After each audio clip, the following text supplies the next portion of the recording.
Salut à tous, j'espère que vous allez bien. Aujourd'hui, je suis comme un gamin à Noël parce que j'ai reçu mon nouveau système de chez Mozza. J'ai quitté Fanatec et je vous dis pourquoi. Donc tout d'abord, Mozza, j'ai demandé conseil. Il y a pas mal d'amis qui ont cette marque, dont Alex Martin Pilote. Je te fais un petit coucou si tu passes par là, qui m'a vraiment conseillé sur ce modèle. J'avais envie de changer parce qu'avec Tanguy, on a le Fanatec CSLDD en 8 Nm depuis maintenant 3 ans quasiment. Et je voulais upgrade un petit peu, avoir un truc un petit peu plus puissant. Alors chez Fanatec, tu as le choix avec le Podium Wheel DD1 en 20 Nm vendu 1000 € ou le Fanatec Podium Wheel DD2 en 25 Nm et celui-ci compatible console mais vendu 1500 €. Sur le marché de l'occasion, suivant le modèle et les accessoires fournis par le vendeur, ça oscille entre 700 et 900 €. Ça reste quand même des sommes assez énormes. Donc je me suis dit pourquoi pas aller regarder du côté de la concurrence. Et chez Mozza, j'ai trouvé cette base donc en 16 Nm au prix de 650 € neuve. Le volant, lui, je l'ai eu à 280 €. Donc globalement, je pense que je m'en sors plutôt pas mal. Alors à ce prix-là, la base elle est vendue sans pédalier. C'est vraiment que la base. Après, je pense que si tu débutes le sim racing, tu vas pas t'orienter sur une base à 16 Nm. Prends plutôt un modèle à 5, 8 ou 12 Nm où souvent tu as des bundles avec déjà un volant, la base et le pédalier. Voilà, commence pas directement, c'est bien d'y aller étape par étape. Alors déjà, un point qui moi me plaît beaucoup, c'est la tête de cette base que je trouve magnifique. Alors c'est vrai que c'est derrière le volant, ça se voit pas forcément suivant ton setup ou quoi. Mais je trouve que c'est quand même important d'avoir une base qui nous plaît. Alors autant la DD1 et la DD2 de chez Fanatec, je suis pas très fan. Ça fait un gros bloc rectangulaire. En plus, on est sur des vieux systèmes encore en 16 bits. Là, on est sur du 21 bits quand même, donc c'est quand même plus récent. Cette base, elle est sortie en 2021. C'est quand Mozza est arrivé sur le marché européen avec cette base-là, celle en 21 Nm. Et après, ils ont fait les bases R3, R5, R9, R12 pour concurrencer les mêmes choses chez Fanatec. Mais voilà, donc c'est une base qui a quand même pas mal de recul maintenant. Ils ont fait une deuxième version, ils ont amélioré un peu le quick release et la connexion des volants. Donc là, on est sur la deuxième version. Et vraiment, comme je vous ai dit, moi je la trouve très très belle. Côté volant, c'est en gros l'entrée de gamme pour faire de l'endurance. Il est très bien pour moi, je trouve qu'il est très joli. Les boutons ont une course assez courte, il y a beaucoup de boutons. Ça, c'est une chose à noter aussi. Le petit côté RGB, quand il s'allume, moi je suis fan. Pareil, il y a la petite bande de lumière pour savoir où t'en es dans tes rapports de vitesse, etc. À ce prix-là, ça fait le café. Alors, il y aurait à redire sur les finitions, mais à 280 €, est-ce qu'on peut vraiment lui reprocher? Je pense pas. Je pense que c'est quand même globalement acceptable. Alors, c'est vrai qu'il y a le SFR2, mais qui vaut quand même le double du prix de celui-là, qui est magnifique chez Mozza, avec l'écran tactile, etc. On verra plus tard. Mais je pense que pour commencer chez Mozza, ce sera très bien. Et justement, les volants, c'est aussi un point qui m'ont fait aller chez Mozza. Parce que je trouve que chez Fanatec, ils se reposent un petit peu sur leur laurier et on n'a pas de nouveautés. Alors c'est vrai que oui, il y a le volant BMW ou le volant Bentley. Alors le Bentley, je crois, il vaut 2000 € et le BMW 1500 €. Donc à ce tarif-là, vaut mieux quand même qu'il soit bien fini, ça j'en doute pas. Mais c'est vrai qu'en dessous, on a le McLaren GT3, celui que j'avais, qui est quand même un peu mieux fini que celui-ci, même si on est un peu sur la même base. Au niveau des boutons, par contre, ceux du McLaren sont un peu moins agréables, je trouve. Mais voilà, on est sur même tarif, même produit un petit peu. Mais sur tout l'écosystème, je trouve que Mozza a quand même une longueur d'avance et propose des choses intéressantes, comme par exemple l'ajout des commodos aussi, si vous jouez à Eurotruck, etc. Moi, je pense que c'est un achat que je ferai un petit peu plus tard. On a aussi le gros volant de camion, enfin bref. Ils s'ouvrent un petit peu à tout. Chez Fanatec, ils restent un petit peu dans leur monde et c'est ça qui est dommage. Ils proposent pas de nouveautés. On n'a même pas un volant vraiment avec un vrai écran. Alors, c'est peut-être anecdotique pour certains, mais c'est vrai que moi j'aimerais bien avoir ce type de volant chez Fanatec. Alors maintenant, la question se posera plus, parce que je suis vraiment sur une marque qui m'a toujours tenté. Mais voilà, je trouve ça dommage de la part de Fanatec, et je pense qu'avec le rachat de Corsair, ils vont nous proposer des choses.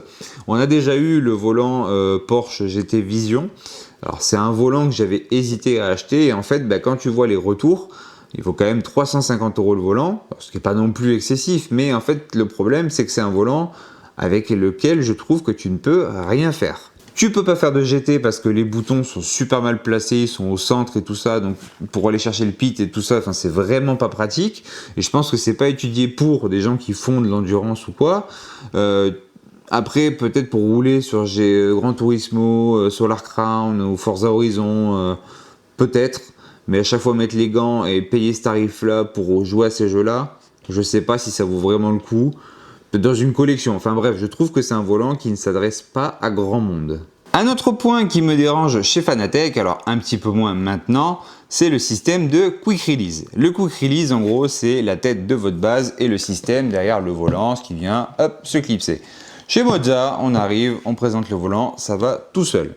Chez Fanatec, quand nous on avait acheté nos CSLDD, c'était encore l'époque des QR1, donc c'était tout en métal. Et côté volant, c'était en général en plastique. Il fallait débourser 50 € de plus pour avoir un modèle où tu appuies juste en métal. Et il y avait quand même des problèmes de jeu, surtout sur les grosses bases. C'est vraiment un problème récurrent chez Fanatec. Ça fait un peu moins d'1 an maintenant qu'ils ont réglé le problème en vendant que des QR2. Mais du coup, il a fallu adapter les volants en QR2. Donc déjà, pour un volant, tu en as moins pour 50 € modèle AliExpress. Sinon, c'était plus de 90 € pour juste la bague qui va derrière ton volant. Côté base, c'est vendu 190 €. Alors, je crois que ça a baissé un petit peu maintenant. Mais voilà, c'est des tarifs énormes. Moi, pour mon Fanatec CSLDD, je l'ai pris sur AliExpress à moitié prix. Ça fait le café, hein, ça va très très bien. Franchement, je vous le conseille, ne le prenez pas chez Fanatec.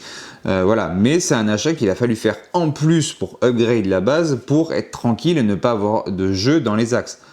Bon, c'est quand même un peu dommage pour une marque comme Fanatec. Alors effectivement, maintenant, comme j'ai dit, le problème est plus ou moins solutionné. Mais malheureusement, les gens encore sur QR1, s'ils veulent pas changer de base mais régler le souci, il faut mettre la main au portefeuille. Alors je vais pas vous conseiller de absolument acheter ou Mozza ou SimCube ou quoi que ce soit et faire de l'anti-Fanatec, absolument pas. Fanatec a été un excellent produit, pendant 3 ans j'ai pas eu un seul souci, les sensations ont toujours été excellentes, donc vraiment c'est un très bon produit. Maintenant, à vous de voir ce qui vous convient, si vous préférez des volants un peu plus RGB, colorés.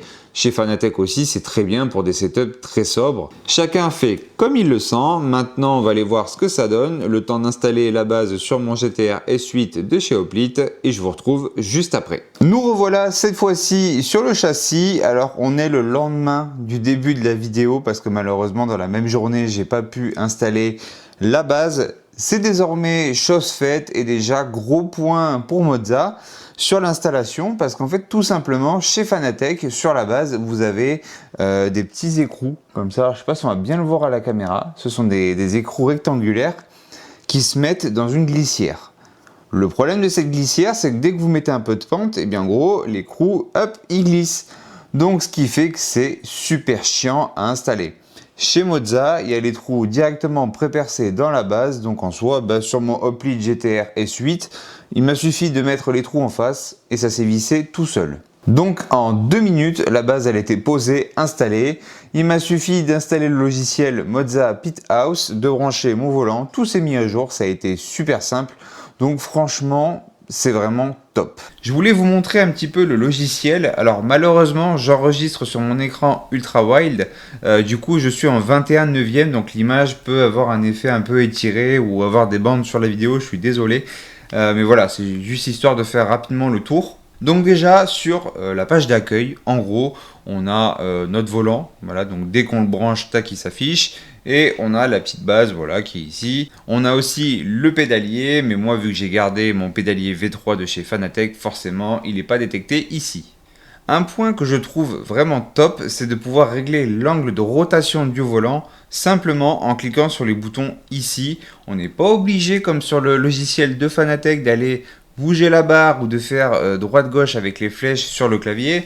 Donc ça déjà c'est un gain de temps parce que moi ça m'est déjà arrivé d'être par exemple sur F1, donc je mets le volant en 360, je passe sur LMU, ça tourne beaucoup moins bien en 360, donc là hop j'aurais juste à cliquer et ça se fait. Donc ça déjà c'est un gros point positif je trouve personnellement.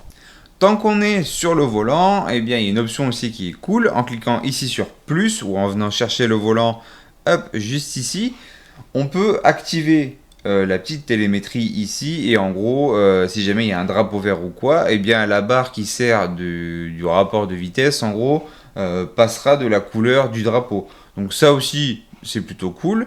On peut venir aussi régler les couleurs qu'on veut des rotations par minute. Donc si je veux que à la fin ce soit, je sais pas, jaune, ça peut être jaune.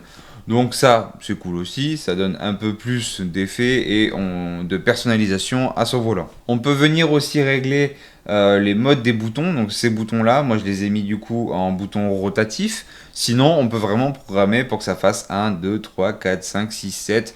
Voilà, en bouton rotatif, en gros, quand je tourne à droite, ça va monter l'ABS, quand je tourne vers la gauche, ça baisse l'ABS. Voilà, moi j'ai réglé comme ça, mais vous avez la possibilité de le faire en bouton par bouton. Vous avez aussi la possibilité de changer la couleur de tous les boutons. Pour ça, c'est super simple. Vous passez votre souris dessus. Soit vous faites une couleur personnalisée, soit une couleur proposée. Vous cliquez dessus et sur le volant, ça va changer. On peut venir aussi régler l'intensité des boutons et l'intensité de la petite barre ici pour la rotation par minute. Donc maintenant, si je vais dans le menu juste là en haut à gauche de la base, eh bien c'est la même chose qu'on retrouve un petit peu chez Fanatec aussi, sur les réglages de base, etc. Alors, c'est vrai que sur Fanatec, c'est un peu plus simple dans le sens où il n'y a pas plusieurs sous-menus. C'est-à-dire qu'on est vraiment sur Fanatec avec tout d'un coup. Voilà, c'est un petit truc qui est... moi, j'aurais préféré avoir tout d'une page. Mais bon, il n'y a pas mort d'homme, on cherche un petit peu et ça se fait relativement facilement. Par contre, je trouve qu'il y a un petit peu plus de réglages sur la base Mozza. Alors peut-être sur le R16 parce que j'ai vu que sur des bases R12 il y avait des options qui n'y étaient pas. Après, je ne m'y connais pas assez pour vous dire. Mais en tout cas, ce qui est sûr, c'est que niveau réglage, je ne suis pas perdu sur le Natural Dumping, Natural Friction, l'inertie naturelle. C'est exactement la même chose que chez Fanatec. Donc à ce niveau-là, on va dire un point partout. On a également la possibilité de régler l'égaliseur d'effet FFB. Alors personnellement, j'y connais rien, je ne vais pas y toucher, ça marche très bien comme ça. Pareil, la courbe de FFB, j'y touche pas non plus. Mais voilà, il y a plein de petits réglages. On a aussi la base qui est Bluetooth, parce que ça peut aussi être réglé via le téléphone. Mozza avait été les premiers à faire ça, c'est-à-dire qu'avec l'application Mozza, eh bien, tu peux régler en course les paramètres de ta base. Fanatec s'y est mis, j'avais d'ailleurs fait une vidéo dessus, il y a à peu près 2 ans maintenant. Ils ont mis ça aussi en place, mais voilà, Mozza avait été un peu les précurseurs de ce genre de méthode. Un gros point positif aussi chez Mozza, c'est qu'on a des modes prédéfinis. C'est-à-dire que si je passe ma souris là, on voit qu'il y a des presets, que ce soit pour LMU, pour e-racing, suivant le type de véhicule utilisé. Et ça, c'est aussi un gros plus, je trouve. On a aussi la possibilité de créer des pré-réglages, comme ça on aura juste à bien les charger quand on change de jeu ou quoi que ce soit. On peut aussi en charger, donc si on a des amis ou si vous trouvez sur internet des bons setups, vous pouvez venir les intégrer directement sur le logiciel et cela facilement. Alors importer des réglages, on peut le faire via Fanalab aussi, chez Fanatec, mais c'est un poil plus complexe. Là, c'est vraiment, je trouve, fait pour tout le monde. On a également un élément disponible chez Mozza, c'est le Simply Faster. En gros, on choisit son jeu, son véhicule, et ça vient régler le volant, enfin la base adaptée au véhicule, etc. De ce que j'ai vu, ce sont des paramètres assez généraux, c'est pas propre forcément à chacun, mais ça peut vous donner une base si vous voulez pas passer énormément de temps à régler votre base, etc. Ça peut être un bon point, j'ai pas encore essayé, mais pourquoi pas. Comme chez Fanatec, on a l'option de lancer les jeux directement via le logiciel. Donc c'est juste ici à droite, on choisit son jeu, hop, on le configure si c'est pas le cas, on clique 2 fois dessus, ça le lance. Comme vous venez de le voir, le logiciel est vraiment très simple d'utilisation. Je le préfère à celui de Fanatec, encore une fois, parce que je le trouve déjà plus intuitif. Surtout que chez Fanatec, on est obligé d'avoir 2 logiciels. On a le Fanatec Control Panel, où on a des réglages de base, mais utiles pour mettre à jour la base, les volants, les pédaliers, etc. Et deuxièmement, on est obligé d'avoir Fanalab, celui où on va venir peaufiner les détails de la base, etc. pour le jeu et pour pouvoir lancer son jeu. Là, c'est-à-dire qu'ils ont intégré dans le logiciel ce qu'on a chez Fanalab. Donc en gros, là, avec un seul logiciel, on fait la même chose. Donc je trouve ça cool, plutôt que d'avoir deux logiciels à chaque fois. Et en plus, les mises à jour à chaque fois sur Fanatec, il faut aller sur leur site, télécharger le pilote, etc. C'est un peu un bordel monstre. Là, vous branchez, vous mettez à jour, vous attendez, ça télécharge, ça se fait, c'est terminé. En plus du logiciel que je trouve, comme vous avez compris, très très bien, je trouve que le ressenti, forcément, avec un 16 Nm, il est forcément meilleur qu'avec le 8 Nm. Ça, il n'y aura pas photo. Je pense que j'aurais pris le Fanatec en 20 Nm, ça aurait été la même chose. Ce que je peux dire en tout cas, c'est que maintenant, je suis vraiment un fan de Moza, dans le sens où je trouve que le style s'intègre parfaitement à mon setup. Je trouve que la base déjà est plus petite et surtout en hauteur. J'avais un petit dashboard sur le Fanatec et si je mettais mon téléphone, il montait sur l'écran. Là, même avec l'installation d'un dashboard, je resterai en dessous. Donc c'est un point qui, moi, me convient encore plus. Le volant avec ses couleurs, je trouve ça vraiment super beau aussi. Ce qui est bien, c'est que même quand on est juste comme ça posé, il y a une petite animation sur le volant, donc ça rajoute un petit plus. Encore une fois, c'est pas grand chose, mais moi j'adore. Le seul point vraiment qui est dommage, je trouve, c'est d'avoir mis le bouton on-off derrière la base. Alors quand on s'y habitue, ça va, hein, on sait où ça tombe. Mais la première fois, je cherchais devant, parce que moi j'ai l'habitude du Fanatec où le bouton est juste en bas à droite. Là, j'ai cherché pendant 5 minutes. Et pour ne rien vous cacher, j'ai même été recherché sur ChatGPT où était le bouton de mise en marche, parce que même sur le manuel, c'était pas indiqué. Donc c'est un tout petit bouton derrière, on appuie un coup, hop, on aura l'animation, et on reste appuyé 2-3 secondes, ça l'éteint. Donc là, je vous l'ai éteint pour que vous puissiez voir la petite animation du début. Donc j'appuie, hop, juste un petit coup, ça dure une petite seconde, et voilà, ça s'allume. Encore une fois, c'est un petit plus, mais je trouve ça vraiment top. En termes de ressenti, alors ça va être compliqué d'avoir un avis vraiment avec du recul parce que j'ai fait que 2 courses depuis que je l'ai installé et configuré. Mais en tout cas, ce que je peux dire, c'est que le feeling avec est vraiment excellent. Je sens que oui, il y a plus de force, mais surtout que mon FFB n'est plus en saturation. Donc j'ai un bien meilleur ressenti de la route. J'ai l'impression d'avoir le véhicule entre guillemets vraiment entre les mains. Ça reste bien évidemment un jeu vidéo, mais j'ai quand même plus d'informations et c'est beaucoup plus précis. Je vous ferai un petit retour prochainement quand j'aurai mieux configuré le volant parce que je suis encore en train de tâtonner un peu, voir ce qui moi me convient le mieux. Je vous donnerai comme ça aussi mon ressenti, que ce soit sur Assetto Corsa Competition, peut-être même e-racing, voire Automobilista 2, voire même Euro Truck Simulator 2. Vraiment voilà, ça va être un avis que je vais essayer de vous donner avec l'expérience que j'aurai sur le temps et ne pas vous dire tout de suite ouais, il est vraiment génial, voilà, parce que des fois il y a certains points qu'on découvre aussi avec le temps. Ce que je peux noter surtout, c'est ce système de quick release qui vraiment, je trouve ça incroyable. Vous faites tac, tac, vous tirez, ça vient tout seul et là hop, je fais ça, voilà, le volant il est reclipsé. C'est vraiment top. Avec le QR2 de chez Fanatec, j'avais tendance même des fois à accrocher encore un peu le volant, à devoir tirer. Donc, après, ça peut venir peut-être de mon QR aussi, hein, vu que c'est le modèle AliExpress. On sent vraiment de la solidité sur cette base. Bon, à 16 Nm, il vaut mieux, hein, comme celle à 21 Nm aussi. Mais voilà, on sent que c'est costaud. On verra si ça tient dans le temps, mais de ce que j'ai vu, il n'y a pas beaucoup de mauvais retours sur le long terme. Donc en tout cas, c'est un achat dont je suis pleinement satisfait. J'espère que cette vidéo sur le Moza R16 vous aura plu. N'hésitez pas en tout cas à venir mettre un petit commentaire, à me dire ce que vous en avez pensé. N'hésite pas non plus à liker, à commenter et surtout à t'abonner. Ça nous fait toujours très plaisir et je te dis à très bientôt.